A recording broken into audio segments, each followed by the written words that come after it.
What is going on, everybody? Welcome in. It is Senior Bowl week. Let me know if the microphone and the sound is good to go. Obviously, working on a little bit of a different setup than usual, but we're here. We're down here in Mobile, taking in what is a phenomenal week of football. Um, some of the best seniors in the class, some underclassmen here as well. We're going to break a lot of it down tonight. And obviously, as per usual on a show like this, your questions are always welcome, and we can take any tangent we want on some of these guys. I have a few names I want to hit before we get out of here, but other than that, it's really kind of, you guys kind of driving things for the most part, and that's kind of how we're going to kind of approach it tonight. We'll obviously take maybe some in-depth look at a few guys and talk about them. But yeah, it's a hectic week. We're hopefully going to at least be here tomorrow as well. Maybe have some sort of vertical live. I know YouTube's trying that out, so we might try that on Thursday. But let's kind of recap it a little bit here. I want to start by talking about a couple offensive linemen that really stood out early in the national team practice. I want to start here with offensive lineman Gray Zabel from North Dakota State, who, when you look at his career with North Dakota State over 5 seasons, right, you're getting snaps, almost 1,000 at left tackle. So you had 974 there, had over 1,000 at right tackle, 453 at left guard, 222 at right guard, 17 snaps at center. Pretty much did most of his work today at right guard and center, and I thought did a phenomenal job. And I think a lot of people highlighted that for the most part today. That was, I think, one of the big winners, and we kind of had to start here. Just for one, I think his ability to show off that versatility, but two, I think the ability to sink the hips, drop anchor when he needed to against the powerful guys, move the feet, keep active with the hands. I think when you're down here in the offensive line, defensive line, 1v1s, you see a lot of guys kind of waiting for contact, right? You see a lot of those guys who loop the hands around, who hug guys, right? When they're working in pass protection, and you're just not going to get away with that down here, right? It's another level that you're getting to. So, that's kind of, what some of the growing pains you see from some of these guys in the first couple of days is where, oh yeah, this is different. This isn't quite, what I'm used to. Zabel came in and pretty much, other than a couple early lapses with hand placement, he did a really nice job resetting, anchoring, and as I said, moving the feet. So I thought that overall, his day was excellent. He was moving people in the team portion of things. So I was very impressed, and I think most people were as well. As far as stock goes, I don't think you're going to see some massive leap. I do think he's been firmly entrenched in day 2, specifically because of the skill set, specifically because of the versatility. Right, teams are always looking for that on the offensive line. I think there's immediate starter potential at a couple spots. I don't think teams are going to be locked into the idea of playing him at tackle. We'll see. But I am very intrigued. If I were anyone, Green Bay, right? You look at the Giants, who need so much help there. You look at the Patriots, who need so much help there. There are so many teams that could use somebody versatile to help them out on the offensive line. Zabel definitely does that for you, and I can't wait to see how he kind of handles the rest of the week. Let's see. I want to go here too as well, because this guy was dominant here. Let's get to the chat here. Chris N, Drew D, what's going on? Yeah, Drew says Zabel his OT4 behind Campbell, Banks, and Simmons. That's interesting. There you go. Awesome stuff there. Yeah, I mean, someone may grade him as a tackle. The Senior Bowl usually has a pretty good inclination of where teams want to see players, so that's why you'll kind of get, oh wow, this guy's playing a lot more, center and guard than I thought. It's probably because the NFL wants to see them there because that's where they project them, of course. So that's what just some thoughts on Zabel there. Jalen Rivers, we definitely need to talk about. This is why I like this, and this is why sometimes coming in with less expectations, right? You're not necessarily clinging on to the priors of what I've seen so far and being like, just kind of dismissing some stuff if there are missteps here and there. But Jalen Rivers, I hadn't seen him yet. It wasn't really a focus for me when I was watching Ward and when I was watching Damian Martinez, who we might talk about later at some point. But man, Rivers, he's been in Miami, 5 years. Another guy who has, mostly played two positions, but they're two different ones, right? He's got 1,248 snaps at left tackle. Most of that, other than 6, are in the last 2 seasons, and then he's got over 1,000 snaps at left guard. They moved him everywhere. He was at both guard spots. He was at right tackle. He did a lot of things. I can't believe I was blown away because I just didn't expect, when you look at the national team, right, you're looking at, plenty of guys on the offensive line that you're trying to keep tabs on, right? Zabel being one of them, of course. Ursary from Minnesota was one. Connerly from Oregon, Mbo from Purdue, right? Wyatt Millum from West Virginia. So you have all these names in your head of like, yeah, these are the guys I want to watch. These are, and Monheim's been at USC for a while, so you knew his name a lot. But Rivers, these last couple seasons, from a PFF perspective, and then, now here down at the Senior Bowl, it has been a pretty substantial jump. And I think you'd be hard pressed. I know Zabel had a great day. I think Rivers is a massive winner today. Footwork, hand usage, and I've mentioned it already with Zabel, right? But guys, you don't see guys always shoot their hands quickly.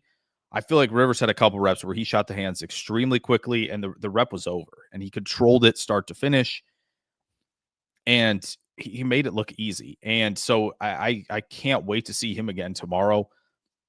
I don't have all of the practice film, so you definitely have to, find some guys who there are going to be a lot of guys on Twitter, of course, who have that. But boy, was he excellent. I was blown away with how Rivers performed today. I'm really excited now to go back with all the Miami games this year and take a really good look at him.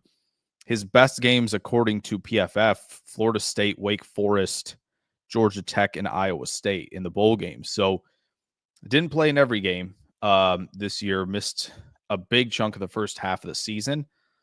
But again, he's going to be somebody that, maybe you peek back to 2023, see if there was some good things there. He's got a lot of great games, at least in PFF size, of pass protection last season as well. 5 games in the 80s and then another in the 90s. Like there's definitely something there, at least in terms of pass protection. And so, when you're looking at a guy like that, a perfect example of like, okay, yeah, sure, time to, kind of go back to the tape, figure out what he's got other than what we've seen in such a short time. And by the way, just to make sure we have it, does Rivers not have his weigh in? Maybe he doesn't. But as far as Zabel goes, Zabel was 6'5" and 3/8, 316. The arm length is just over. It's 32 and a quarter. So that's kind of why I think teams were interested in seeing him play on the interior.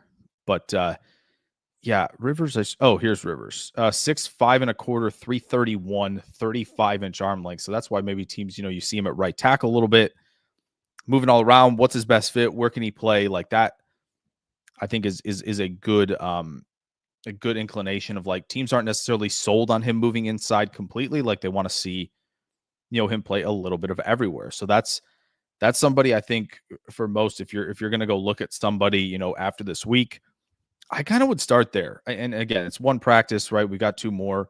We'll see how that goes. But yeah, I think I was really, really impressed very, very quickly. It was just kind of like, oh, wow, who's this Miami guy? Oh, wow, he did it again. He did it again. And the snowball effect. And he was just the one-on-ones. He really, really dominated. Nobody moved against him. And there were some, there were some guys getting pushed around in those one-on-ones that, I was pretty stunned. And again, the defensive line there are some really, really talented players on the defensive line that I'm sure we're going to get to. So that's completely understandable there. Let's go here as well. We're going to kind of stick with the national team here. Wanted to hit a couple things. I want to see if I can do this really quick. Drew D says, does Shrine Game do measurables? They do. They have like I think a downloadable link that you can get off their website that they have them all. That's where I would look online near rosters. I think there's like a measurements link that you could click on. So yeah, Shrine had a really, really good group this year. Bryant obviously was good. Huzzy was good. Jordan Phillips, CJ West, there were a lot of guys there that were making hay, which is awesome. Mason, what's going on? Says ditching me to go to Mobile was rude. Next year, I'm planning on it. I didn't realize, I forgot that the Shrine was in Texas, not Vegas. Probably would have made travel a little easier. I didn't realize that until it's a little too late. And also, this is the place to go. This is where, kind of get into the routine of coming here. So next year I'm thinking about it though, for sure. Let me get to, I don't know how I'm going to do this, but might be able to do it. I don't know how I'm going to do this with one screen, but I want to bring this guy up because of how good I thought he did this during practice today. Felt like a lot of the buzz today was on Azareye'h Thomas, which is fair, right? In terms of the national team anyway, at corner, was a lot of Azareye'h Thomas. How's he going to do? The guy from Florida State. And then also how, who else was it? Darian Porter from Iowa State. It was kind of like, okay, how are these two going to do? Like, are they going to, show off the physicality and all the ball skills? And I think Thomas did better in like 7-on-7 and in the full team stuff when Tez Johnson wasn't routing up everybody. We're going to get to that in a second. But I do think Quincy Riley, very impressed. One, because I'd heard previously with Quincy Riley from Louisville is, he is a nickel. He's going to be a nickel player. It sounded like he was going to be around 180 pounds, maybe into 170s. And then he comes in at 5'10 and 3/8, 192. I'm like, okay, all right, that's interesting.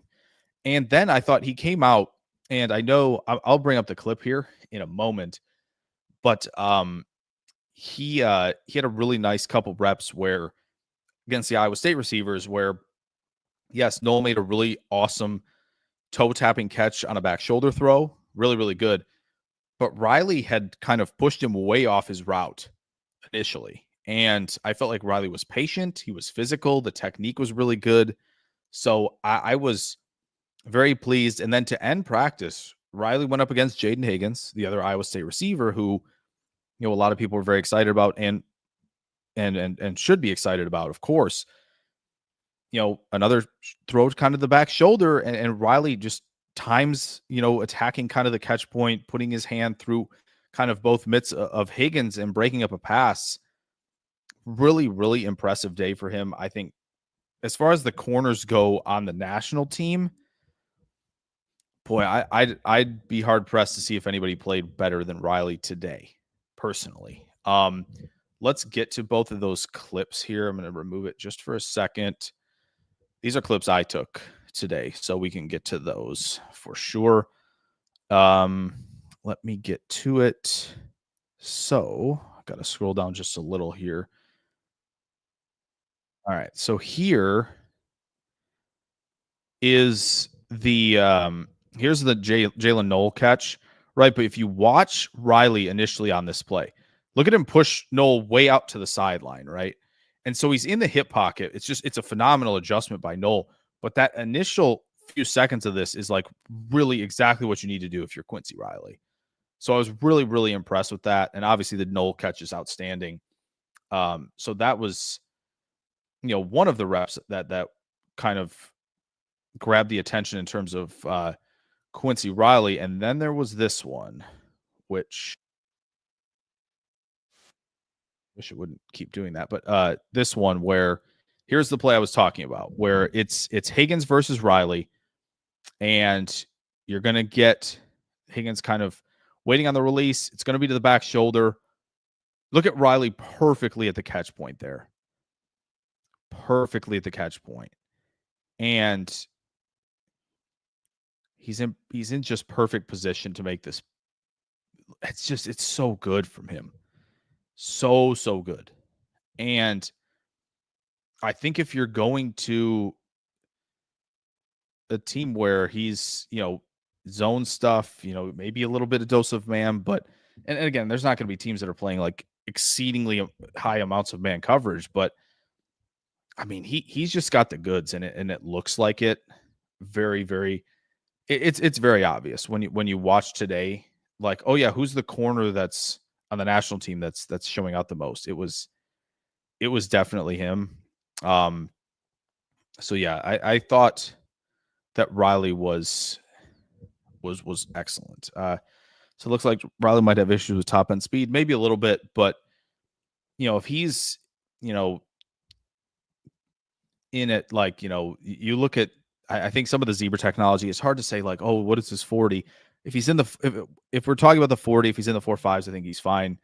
But I think that just the way he plays the catch point, the way he can be physical at the line of scrimmage, and the way he plays, like just there's so much to like with Riley's game that I was kind of, as I said, I was kind of convinced coming in, oh, this is a player who's going to play nickel, and because I heard he was going to be smaller, and turns out, folks, another Louisville corner at the 5'10", 190 range with some physicality and some playmaking ability. That's just saying, not just for Packers fans, but that's we've kind of seen that a little bit before. So that was exciting for sure. A couple other guys that I wanted to get to here were, I'm going to go back to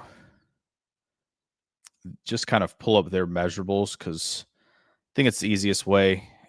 I could try to find clips on everybody, but that would take quite some time. But I'm gonna go here really quickly. Ariante Ursary from Minnesota, big dude, 6'5" and 3/4, 339. Man, and I think when you coming in the one-on-ones, especially on the national team side of things, when you're talking about defensive linemen, it was kind of like, okay, on the edge, it was Mike Green, of course, from Marshall. We'll get to him in a moment. And then Donovan Ezuruaku from Boston College.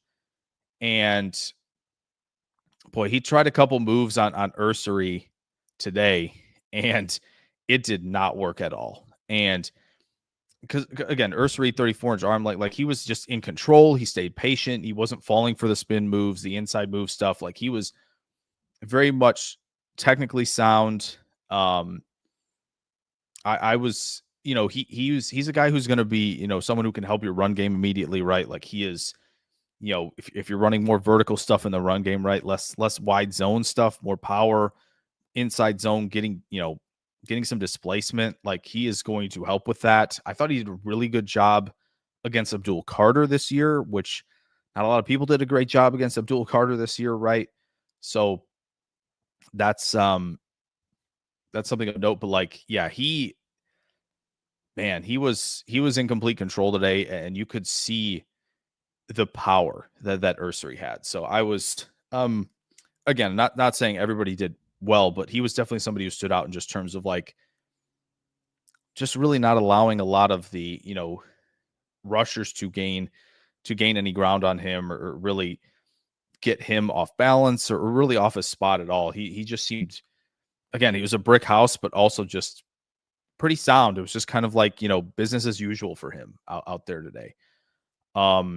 Let's see here. There was another guy wanted to highlight for sure in this group. Yeah, there's a couple, right? I think let's start here. Is this why is Pat Bryant so low? I assume that's the question here. From Cruiser Q here. Pat Bryant's ranked so low. I mean, I don't know. Maybe it could just be, a lack of explosiveness thing for him. Obviously, we know that Pat Bryant has substantial talent. He's been at Illinois for a while, but I think you saw kind of more of a breakthrough this year. I know he's done some stuff previously. I don't know. I think it's maybe not as many people paying attention to Illinois, right? Like I think there is a level of, though I do mean explosiveness that I think he lacks. But again, he makes tough catches, right? He battles through physical stuff, but I think he has to have a little bit better plan of attack against press. There were a couple times today where he kind of got stuck a little bit off the release, where he's trying to ham fight. He's not succeeding. He's getting stuck. He's not getting into the route fast enough. And when you have players who disrupt your route that quickly, it can kind of shut things down. So that lack of explosiveness hurts, and also just how he's handling press right now is probably why. So, but yes, Ursary, yeah, the arm length is very impressive, and he had a very, very good day. Let's get here. Just want to get to this. Yeah. So the elephant in the room, right? We know what this is. 5'9" and a quarter, 156 is truly insane. Very, very small. There's no question about it. Yeah, I mean, he has to be a Tutu Atwell, Tank Dell. Those are the comps. That's really it. Like he is very small. And again, what he had to do today was show that he could just be faster, more explosive than everybody. And he definitely was. He was, doing what he needed to do essentially today, because when you're that fast, that explosive, you need to show people that, yeah, like in the 1v1s where it's favored towards receivers, like you have to show that you can dominate everybody. And he was a tough cover today. I want to find one of the reps for him where he was against Azaria Thomas, and essentially you can probably go find it. I'm not going to pull it up necessarily, but there's a rep where he had where Thomas is in press. He's in a press look, and he does kind of go for Johnson immediately off the line of scrimmage. Johnson did a good job kind of swatting it. A great job leaning in and getting vertical on his stem and being able to get to a point where Johnson is probably a half step and he's got Thomas in his back pocket, right? And Thomas is okay with being in the back pocket, right? That's a fine place to be for a corner. But because Johnson is running vertical at full speed, his ability to kind of snap the route off and defeat Thomas on the outbreaking route, Thomas falls down. That doesn't help at all. But just to show like that level of explosiveness when you're on an island and you don't get hands on, it can be a nightmare. And that's what Tez Johnson's going to do. Like he is going to be that type of player. Again, can the frame hold up? Well, that's a great question. But I do think, if he can be explosive in this day and age in the NFL, where we're finding space and dominating in space lands you a role, like I don't see how it couldn't land him a role. He's got a ton of production as well at Oregon. So I remember going to the Illinois-Oregon game and just, he catches a ball over the middle of the field and that was kind of it. And the guys just aren't going to catch him. So there is that level of speed and explosiveness that can be beneficial.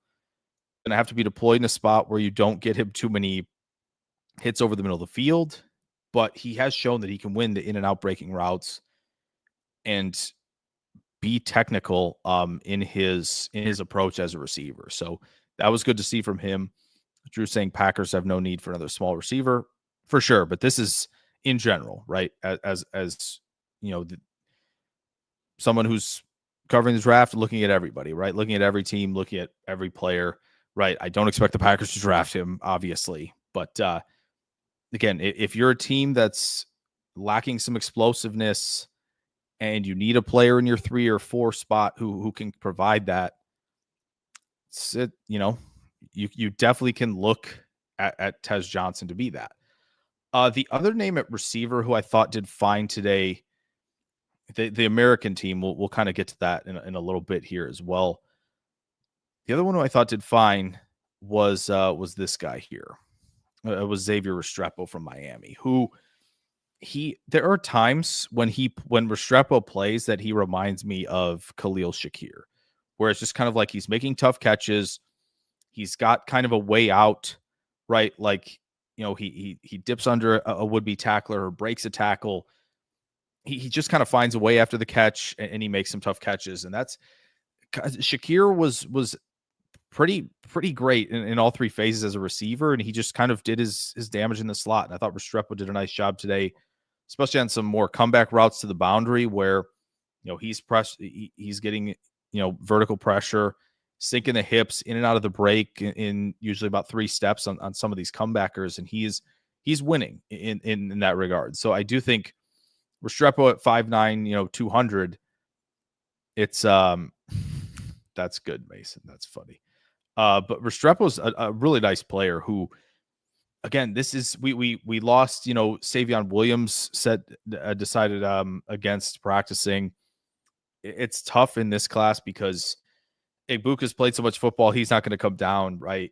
You don't got T-Mac, you don't have Burden down here, you don't have Golden down here, right? Like, you would like to see someone kind of break out and show up.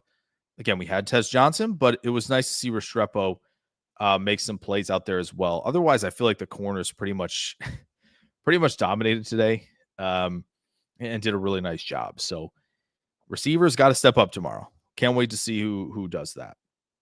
But Mason, this is a really funny tweet, like a really funny comment, based on a tweet. But yeah, that's clever right there. Yeah, Restrepo is a good possession receiver. He can make a lot of plays. He really, I mean, Miami didn't have a lot of go-to guys. I know Arroyo, right? We'll hit on his stuff in a moment here as well. But like, Restrepo was kind of a go-to guy for Cam Ward when he needed it. So Miami's got some guys. They got quite a few guys down here, right? In Restrepo and Rivers, who we already talked about. They're making noise. They are definitely making noise. Let me make sure that's all I had for the national team. Oh, we got to get to the rep of the day, though. We showed you the Knoll catch, which, really good job from him on that one. Just to give you the measurements on Knoll really fast. But he had the catch. He had a really phenomenal catch today. Right, that back shoulder, toe tip the sideline. He's kind of in the Restrepo, profile in terms of size bracket, right? 5'9", 3/4, 196. They're both around that 5'9", 200 range. Knoll's got some yak ability to him as well, and he makes tough catches like he did today, back shoulder against Quincy Riley. So I thought Knoll did a little bit better than Higgins did today, although Higgins was doing good work, kind of diving in on his release, re-stemming vertically, and kind of winning on some in breakers, which is where he does a lot of his damage, right? That's what Higgins likes to do. Higgins can win on outbreakers as well, but I thought Knoll did better than I was expecting today. So just really wanted to quickly hit on that. What's going on, Lee? He says we drafted Jonah Monheim, or Monheim. Yeah, not too bad today, honestly. I thought he held his own at center, which is based on what he played, based on the fact that he played there all day today. That's clearly where the NFL sees him, right? Nagging the guys and the coaching staffs, right, that are there, are going to try to get these guys into positions where they're being told that they think they should be playing. So, yeah, Monheim did all right. There was, some definite moments in the one-on-ones where he held his own. Will Green Bay draft him? Good question. I don't know. We can here. Let's just bring him up while we're doing that, since Lee brought him up. Hope you're doing well as well, Lee. Yeah, I mean, Josh Myers was what, like 6'5", 310? So, 6'4" and an 8, 307. Pretty short arms, but again, he's a center and pretty much locked into there. So, yeah, I thought he did all right. I thought he did all right today for sure. Mason says some very high up Green Bay guys were looking at O-line for a majority of the Shrine Bowl practices they were there for. So I imagine they were looking at the Kansas guy who was there as well, because I know there's one down here now too. I'm sure they got a good look at both of them, which I like that. I do like that. And as Green Bay should be, they need to get better in the trenches. It's not that they're bad right now. I think Rashid can bounce back, right? I think Tom is Zach Tom. Elton Jenkins is Elton Jenkins, but there's a couple spots up for grabs, and I know Jordan Morgan's there, but if Jordan Morgan ends up being a quality sixth offensive lineman, are you going to be that mad about it? I don't think so. So that's interesting. That's good to note as we traverse through mock draft season, right? So, yeah, I thought Monheim did all right. There was somebody else on the national team that I wanted to talk about for sure. We could talk about this guy really quick while we're doing it, while we're staying on the Miami thing, since I already mentioned his name. Elijah Arroyo, I think he got to like 18, 19 miles per hour today.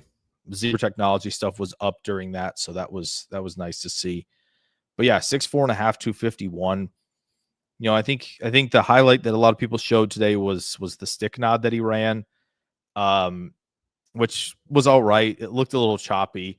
He is a tight end, yes, but yeah, obviously some good straight line speed there. I think there's still work to be done with the rest of kind of how he plays, how he runs routes, but ran kind of a fade route early in practice where the quarterback from Canada, Elgersmud, just dropped a dime, a perfect bucket throw to him, made a nice catch along the sideline. So he does kind of have the speed, little choppy, but I think there will be people impressed with how Arroyo did today. So yeah, I mean, as I said, the Miami guys making sure that their presence was known today. Oh, Thomas Perry's the guy. People liked Logan Brown down here as well. So, the Kansas guys getting some love on top of that. But yeah, I would like to see Green Bay draft one of those two for sure. Oh, we got to get to this because I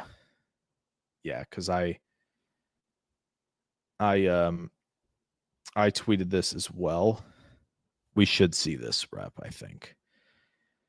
It was Wyatt Millum against the Iowa defensive lineman. And I thought it was good here. So we get into Thomas Perry's the Middlebury O-line. Okay. Yeah, there were some nice small school guys as well.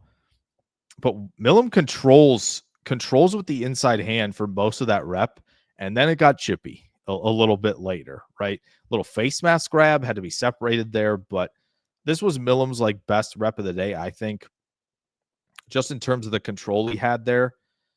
He had some rough reps at left tackle. The Boston College kid got him, with an easy two-hand swipe out there. He looked more comfortable playing guard. I think that's where he's going to be slotted. And I will say he's got that road grader in him for sure. So if teams are going to be looking at tackle, projection to guard, that can be a part of your run game, Millum's going to be a part of that. But that was quite a rep today. You don't get many of those during the week, right? There's a couple times where guys, have to be separated like that, but that was definitely Millum's best of today. Let's get, I think there's one more, right? The QBs were fine. We can briefly mention them. Dylan Gabriel, and then the guy who's been Tyler Sheck, who's been kind of everywhere, right? Louisville, Texas Tech, Oregon, been a lot of places. And, I thought they did solid today. I didn't think the quarterbacks were all that impressive from a whole, right? Jackson Dart, Milrow, even Hannigan, right? Like there was even Leonard. There was just a lot of misfires today. So, and again, it's new receivers for sure, right? It's getting on the same page with them in terms of route depth and what they're running, but it wasn't great. But I do think, Gabriel was decisive. He was accurate. I think there was something out there that he threw a 74 mile per hour ball, which I don't buy. I don't buy that at all. I think that was probably a typo, but yeah, I think we'll see. The quarterbacks can always get better throughout the week, but and not to mention the the second team QBs, right? Like the fumbling. There were so many fumbled snaps. It was not a great practice, honestly, from the American team. But man, yeah, they were struggling in a lot of team offense today, where it was just like fumbled snaps, guys perfectly timing up the snap. Like they were having trouble offensively. Oh, that's what I wanted to get to. That's the other guy, I think. Just scrolling through the national team just to make sure that I hit everybody I wanted to before we move on. Oh no, actually there's a couple. Okay. Perfect. We will get to these two and then call it. So the first one, I thought he did okay in the 1v1s, but where he really made some hay was in some of the team drills. Was Aeneas Peebles, where he was just kind of being just a big time disruptor in 11v11, pushing offensive linemen back, right, attacking a single gap and just, destroying plays before they even started, essentially, right? Like he was doing a really, really good job with that. But yeah, he's got that kind of like wrecking ball type where he's maybe just a little bit all over the place as a rusher, but it can certainly be effective. That's kind of how I would describe the 1v1s with him, where it was kind of like, yeah, he's trying to throw the spin into the push pull, and he's trying to win the corner on a lot, like as a 3-tech could do. And he was just kind of like a little bit out over his skis, a little bit all over the place. But when you got to team stuff and he was defending the run and he was just asked to, this is your gap, go be effective, he was. And so that was an impressive point from him from 11v11. And then the last guy was someone way near the top, I believe. Sorry. Oh. Yeah, so as I mentioned, I Quincy Riley, I thought had a really nice day at corner for the national team. I also thought Bilal Cone actually did as well from Western Michigan. He's 6'1", 186, more like a slot type, but he looked patient. He looked really, really good in transition, right, in terms of routes breaking back to the ball or routes breaking in and out. Like I kind of had to double take and was like, what's that helmet? And it was Western Michigan. So pretty impressed with him. I don't think there's been a whole lot of talk about him today so far, but just a quick note in there about him, I thought was pretty solid overall. Sean Martin from West Virginia, down in Dallas. That's okay. There you go. So Martin and Millam, kind of your West Virginia guys to keep an eye on there. And Mason Thompson is now carrying the flag for Efton Chisholm, because Eastern Washington boys, at receiver, they're pretty good from what I hear. So let's actually get to a couple more clips that I wanted to get to, just because I got a couple more. Here's one more from national practice that I wanted to get to, because it was a truly, truly nutty move here. So Darius Alexander, right? He is, my goodness, he is, I think around 6'1", 6'2", 300, something like that. And, because he's defensive tackle, right, from Toledo. And they're like, why don't you go take a snap at defensive end? And he's going up against Iowa State tackle. And just a vicious, vicious club move here. Couldn't believe what I was watching. And unfortunately, he stumbled after it, but that was something else today. One of my favorites from the day for sure, where it's just kind of like, man, they put him on defensive end and he just went and took it. It was really cool. So that was fun. And Josh Connerly, the Oregon tackle, got the best of the UCLA defensive lineman Oladejo at the end of practice. That was pretty good. Connerly was up and down today. But I thought that, finished on a high note, and that's what you want to do. So let's get to the American team now. I want to start here for sure, because I wanted to start with the corners anyway. Maxwell Hairston, I know he's a little bit smaller, right?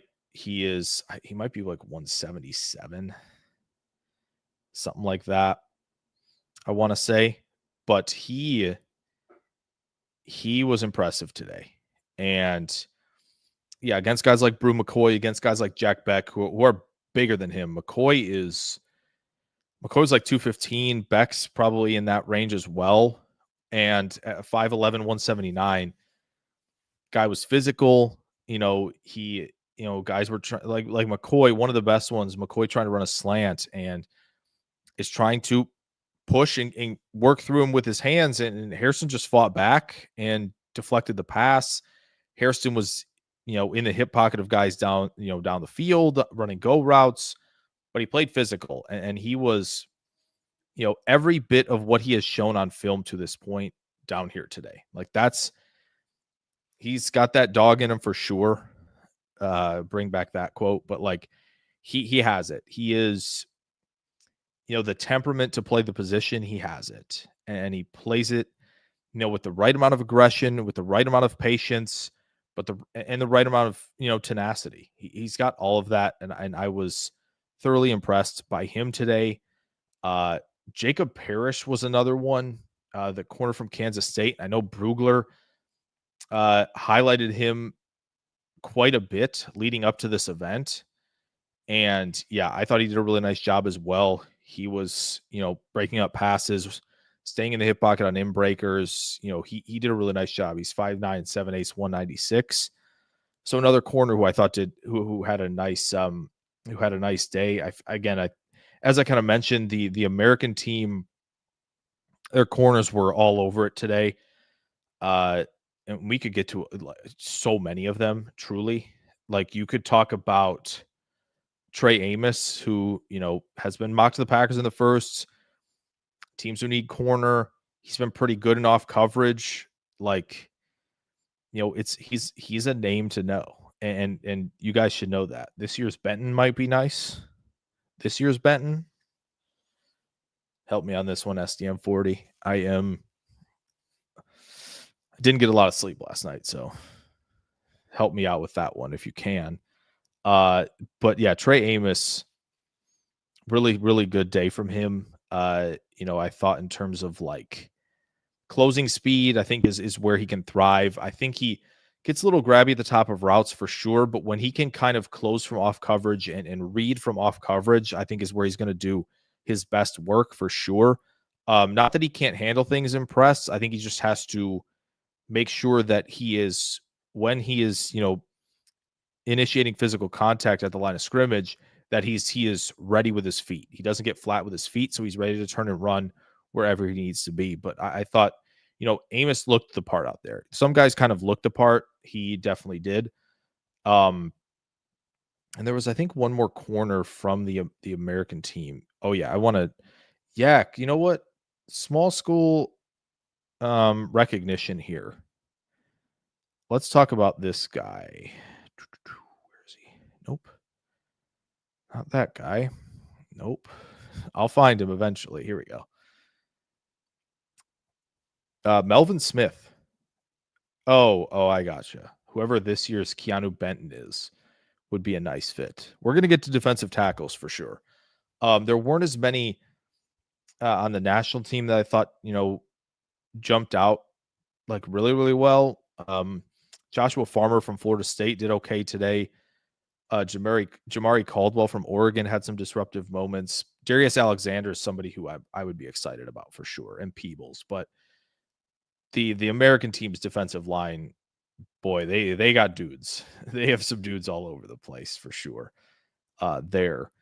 But yeah, I really want to talk about Melvin Smith Jr. because, he's getting looked at as some safety stuff, but like he also was showing up at corner a decent bit as well. Like they were giving him opportunities at corner, to kind of run guys down and stick with guys on vertical routes. And I thought he did a really nice job. So the fact that his speed can keep up, he's 5'10", 185 for another guy who might be, the fit for sort of a nickel corner. Like shout out to Southern Arkansas. They might have a pretty nice player here in Melvin Smith. I thought both the Tulane guys had some moments, right? But again, this unit of corners took an easy win over the receivers today. I didn't Jalen Royals, I think, wasn't as quick and fast as I expected him to be. Ty Felton did okay, but like the corners, the corners had pretty much ran up the score essentially today in American team practice. A couple others from American team that I'd like to get to today. Let's start here. Some of it was kind of like what he said after practice, I think, to Pelissero, where they were kind of asked him, like, if you were GM, how high would you draft? He said, as high as the pick you got. And, I thought powerful, disruptive, like you could see the athleticism. It was different out there. It was different with Stewart. And it's not going to be surprising that like 6'5", 281, moving that quick and explosive and being that fluid is going to go high in the first round. It shouldn't be that surprising. We've seen it with Trayvon Walker, right? He had that meteoric rise to number one. I'm not saying Stewart's going to do that, right? Because I don't think he's passing. He's not going to pass Carter, right? He's probably not going to pass Graham. But he could pass a lot of people in front of him right now. And he's off to a pretty good start just in terms of how the explosion to power looks and how the athleticism looks out there. He was a really, really good run defender this year. And, we talk about pass rush upside. I do think, I know a lot of, there's maybe some contention about like where Stewart should play, 3-tech defensive tackle or 5. I think he should play 5. I think the edge is where I think you're going to get the best from him, especially because, at 281, to generating that type of power on the edge. I mean, if you're even, that's the thing, if you're even talking about moving him inside, that means you think he can handle like the big, strong, stout guards. You're telling me he can't do that to the tackles? Like, I feel like he can. And if he moves like that, he could be a problem. There's a lot of projection involved with this. There's no doubt about it. There is a ton of projection involved. But, man, Shamar Stewart might have it. He really might. It wasn't his best day. He had some up and down moments today. There's no doubt. I don't see him in here. Does he have numbers? Maybe he didn't get measured. I'm scrolling through again just to double check. Oh, yeah, I found him. Never mind. Here we go. Okay. Yeah, Drew, when corners win, it's a big deal. Quinyon Mitchell was winning every rep, essentially, right, last year. So that's something to note for sure. Excuse me. A lot of talking. But, yeah, Walter Nolan at 6'3" and a quarter, 293. I was kind of surprised he was sub 300. But another guy that just can move different out there as a pass rusher. And it's a good start. He had some ups and downs today, but like you can see that the highs are very, very high with him, and why a lot of people, it could be the media propping it up, or it could be teams pushing the media to prop it up. Like the potential of this guy and the potential of him going, in the top 10, 15 picks. Like it's very possible. He looks the part. That much is very, very clear.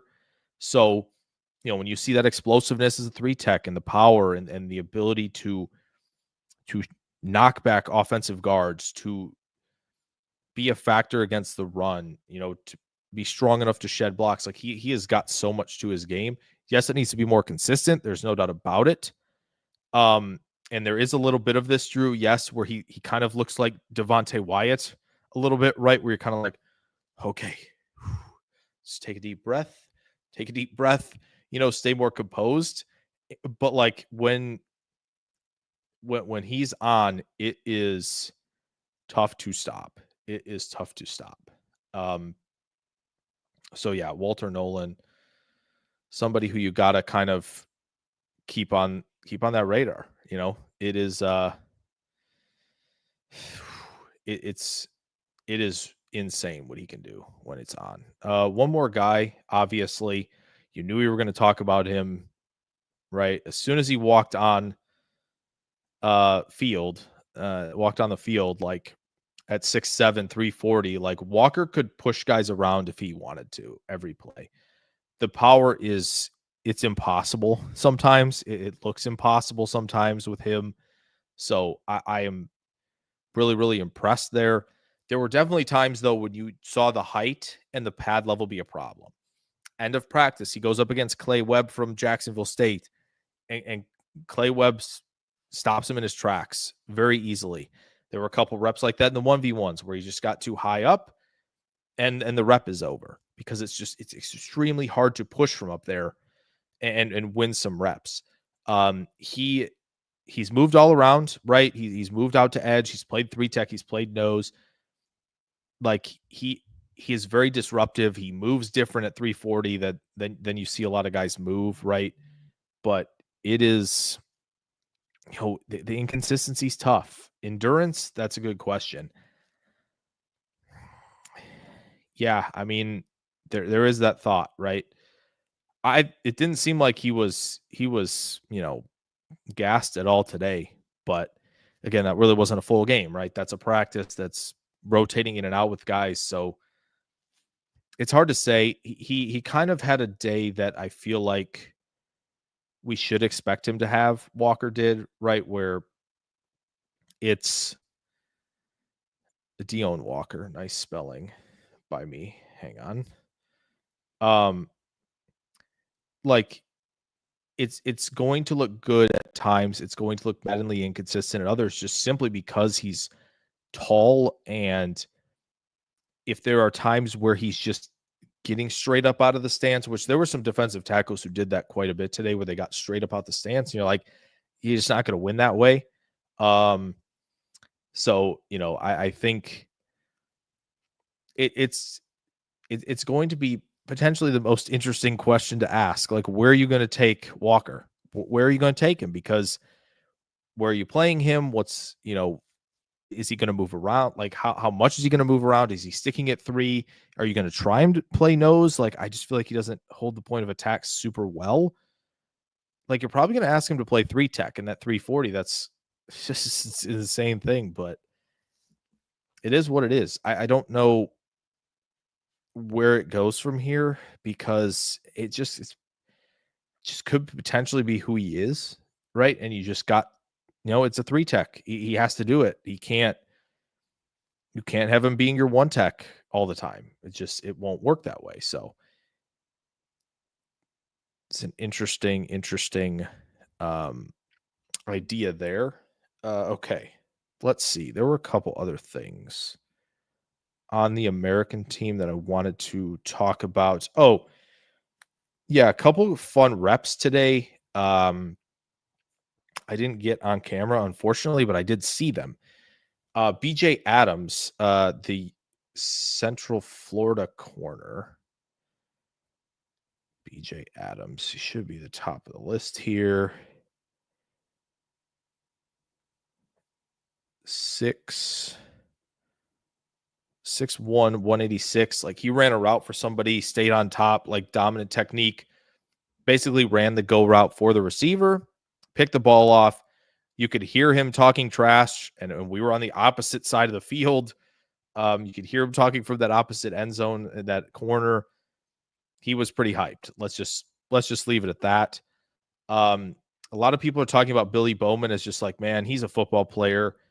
Like, this is a guy who I want. Like, list him as a safety, right, at 5'9", 198. Again, same thing. Ran a route for a tight end today. Picked the ball off, toe tap the sideline. Really, really impressive from him. I, again, can't talk enough about how much the DBs smoked the guys, the receivers and tight ends for the most part. Again, I thought Mason Taylor from LSU did fine today. He was probably the standout at tight end, where it wasn't like, yeah, he's running really fast like Arroyo. So there was definitely that. A couple things at running back. Yeah, let's do that. Hey Brian, how are you doing? Good to see you.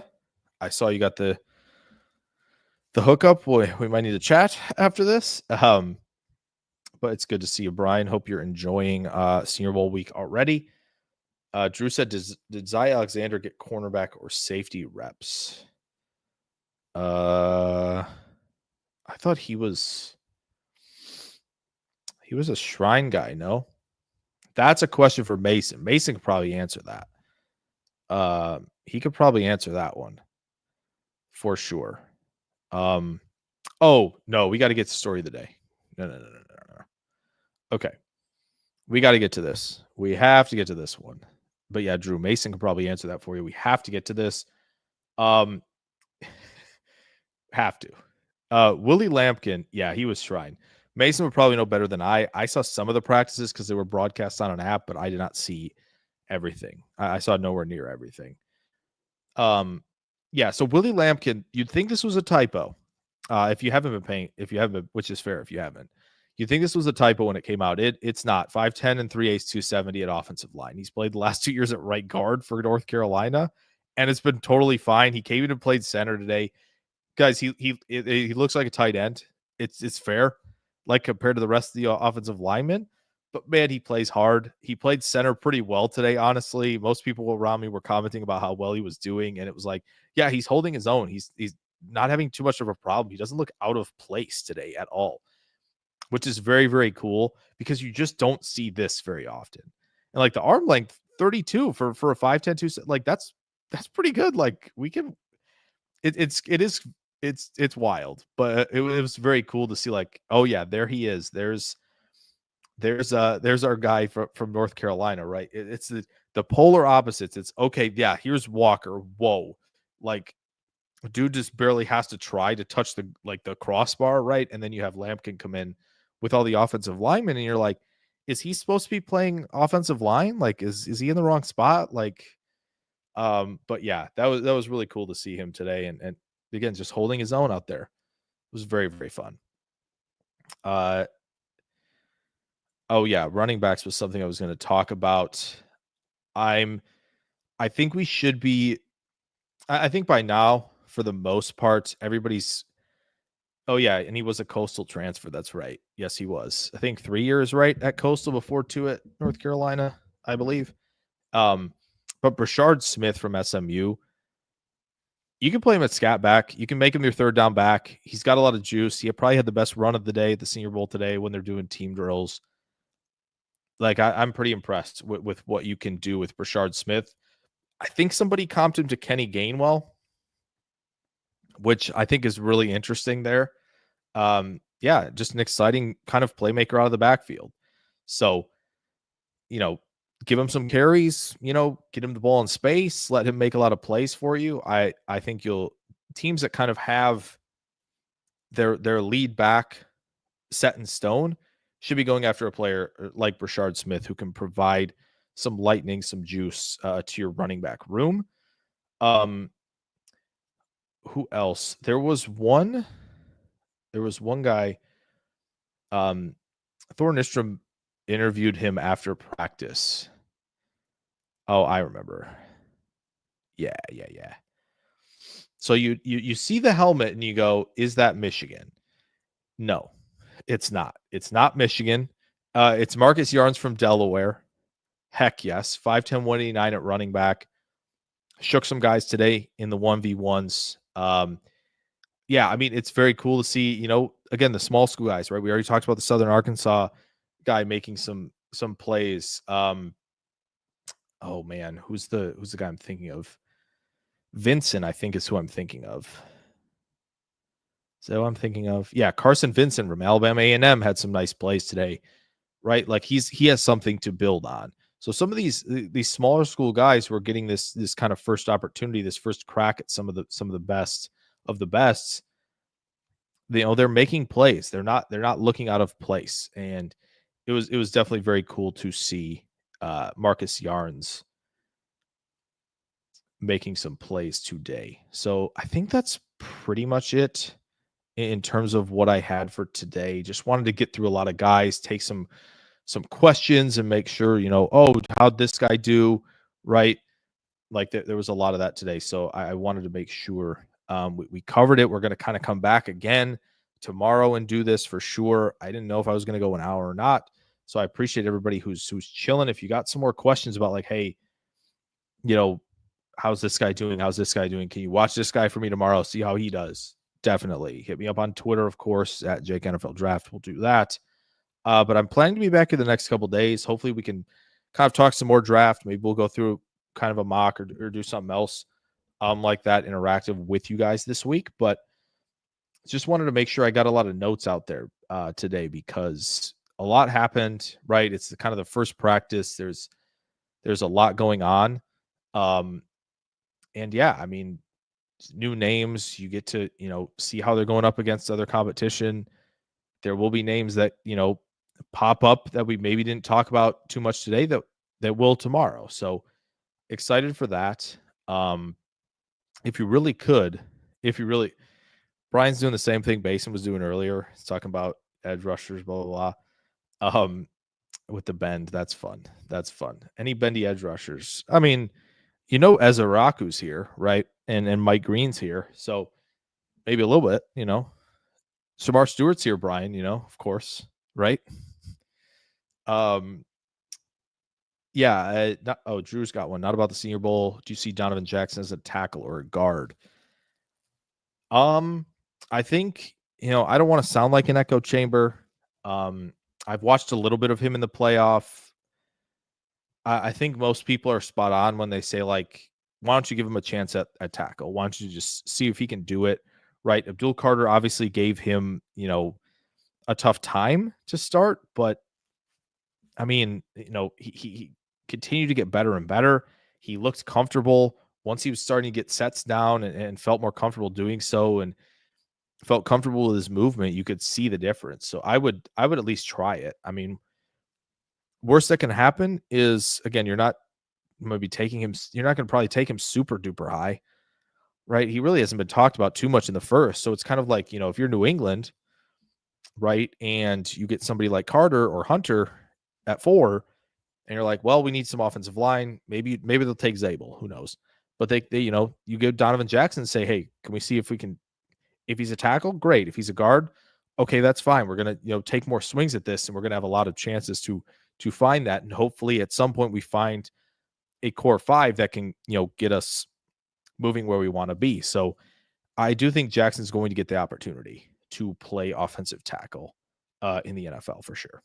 So do I see him that way?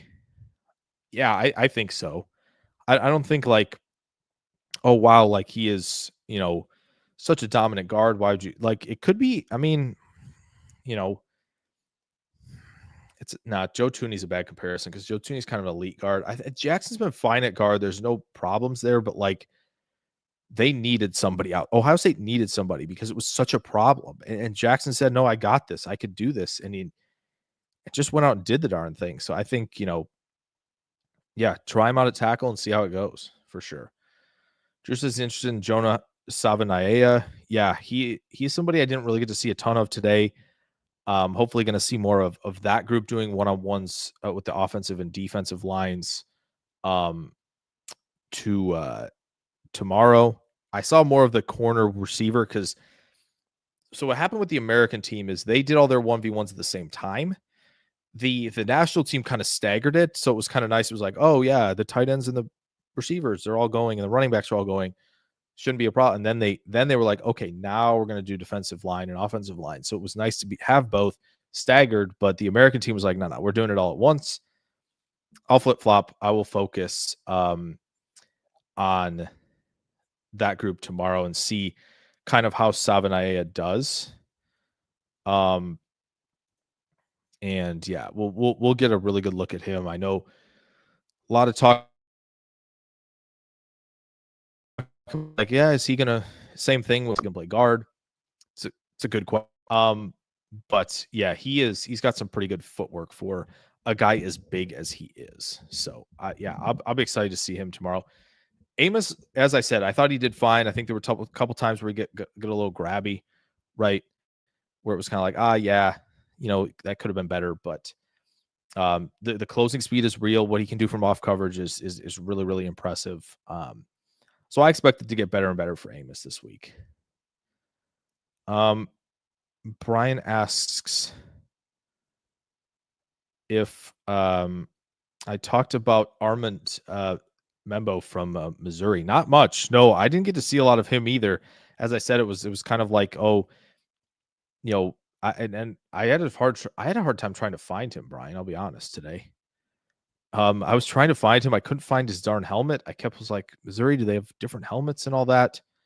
So I don't even so at one point I thought he wasn't out there. So and I haven't seen anything whether or not. So I've really not seen anything on it. So I was confused on Membo today.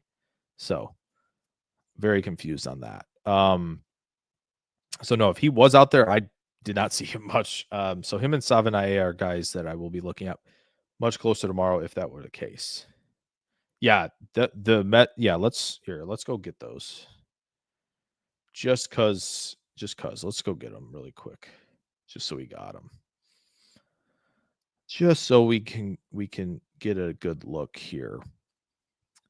I saw it. Here we go. Okay. So yeah, real quick. Here we go. Yeah, 6'3" and 3/4, 332, 34. Yeah. It's yeah, he's got he is a tackle to me at least. I know there's some talk about like, oh yeah, kick him inside. I think he's pretty darn good at right tackle. I would leave him out there for sure. But yeah, those measurements are excellent for him. Exactly what you need to start the process. I know he was kind of listed in some places at like 315. And like that was I was kind of like, yeah, he's pretty big. Is he really 315? Nope, 332. Okay, he was sick. Okay, that's why I couldn't find him today. So okay. Gotcha. Yeah. So I was like wondering why I couldn't find him today. Because I was like telling my dad, I was like, there's a few, first rounders in this group, right? There's a few more first rounders in this group. And he picked out a few of them, and I couldn't find Bembo out there. So yeah, that makes sense. I was gonna say I swear I would have seen him if he was out there. So Sholo Man says I liked what I saw from Clay Webb, Jacksonville State offensive lineman. Yeah, he held up against Deion Walker a couple times as well, especially on the last on one of the last 1v1s of the practice. He held his own, and that's what's really cool about these small school guys getting their chances. You can see guys like Clay Webb, like Delvin Smith, like Marcus Yams, who are kind of holding their own, which is really, really fun. Carson Vincent as well had some moments. But yeah, Clay Webb, yeah, I'll go get his go get the measurements since you brought him up. I mean, yeah. What's not to like here? 6'3", 310. Interior offensive lineman who in this picture is playing without gloves. That's next level. That's what I'm talking about. When you're playing without gloves, you love the game. You're a mauler. You are old school. Love that. Love that. Yeah, he had some good moments today as well, for sure. So, yeah, I mean, I think that offensive, did he really? Wow. Georgia to Jacksonville State. What a transfer. That's interesting. Well, I mean, there's some of that high recruit pedigree right off the bat, going to Georgia immediately and then transferring out. But yeah, I think again the final rep is going to probably stick with a lot of people. That he stood up Walker in his tracks. So I was worried about that a little bit. I was kind of like, oh man, they're going to put the small school guy against Walker. But luckily, it's kind of like, oh, Walker's pad level was a little too high, and Webb took advantage. So it was good stuff. He's a 4 or 5-star. Wow. Okay. Here's Joyce's Mike Green or bust. Dude is real.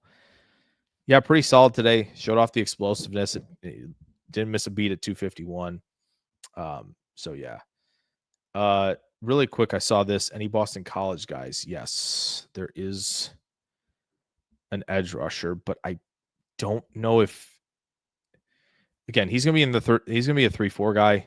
I don't think this would be a Green Bay guy, but There you go. There is some Boston College. The arm length is insane for 6'2", 248 though.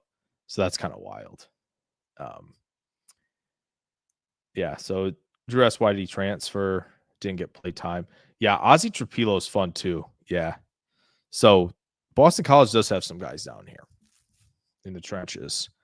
So we'll get to see them do battle. I believe tomorrow afternoon. I think they flip flop. Maybe they don't though. So his hands must be scraping the ground. Yeah, kinda. Yeah, kinda.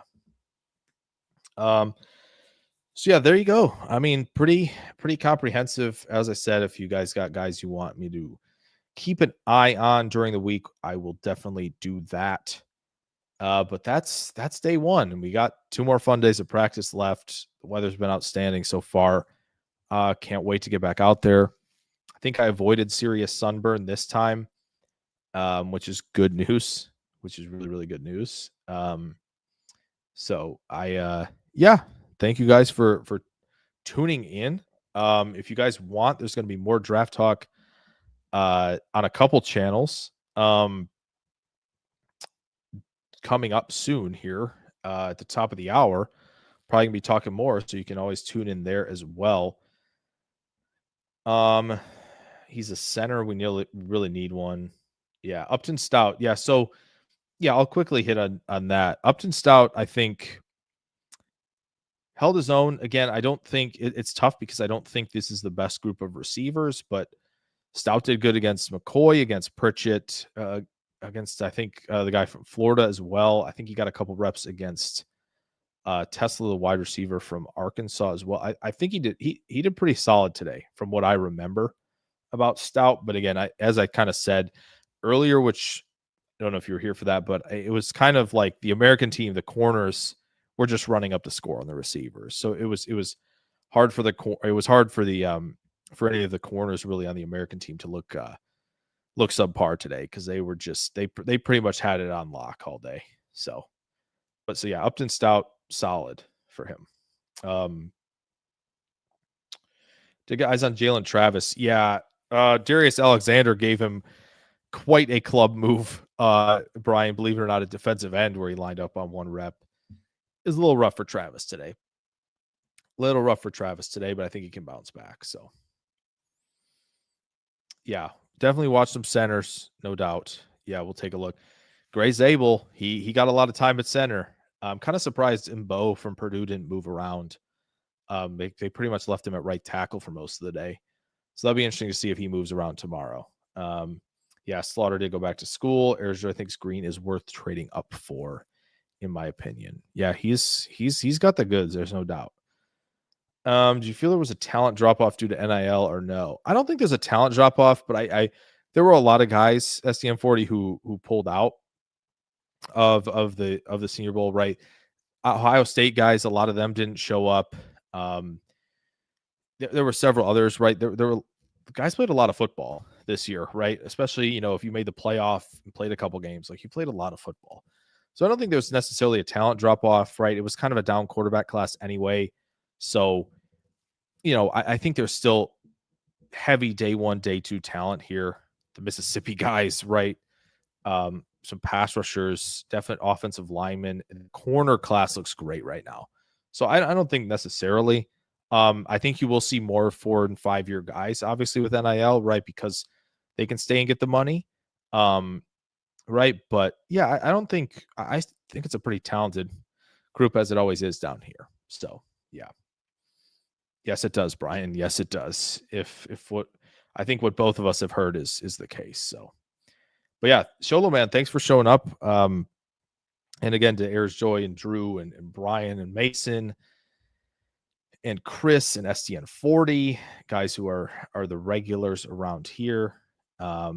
Thank you guys so much for tuning in, for staying patient with me as we got this thing going. But again, we'll be back here tomorrow, probably around 5:30. Make sure it's kind of a 5:30 start again tomorrow, before kind of the evening shows get going, and we'll kind of go through some clips. We'll go through some of the prospects again, and we'll take your questions on what you guys want to hear from. So if you want to follow at Jake NFL Draft, if you aren't already, definitely do that, because I'll be posting clips again tomorrow. Make sure you are tuning in there. But yeah, we'll be back here again 5:30. hit that thumbs up if you can on the way out. That would really help as well. But yeah, thank you guys again so much. And we got Derailed coming up shortly. If you want to tune over there. So thank you guys again. Appreciate you. And we will see you tomorrow.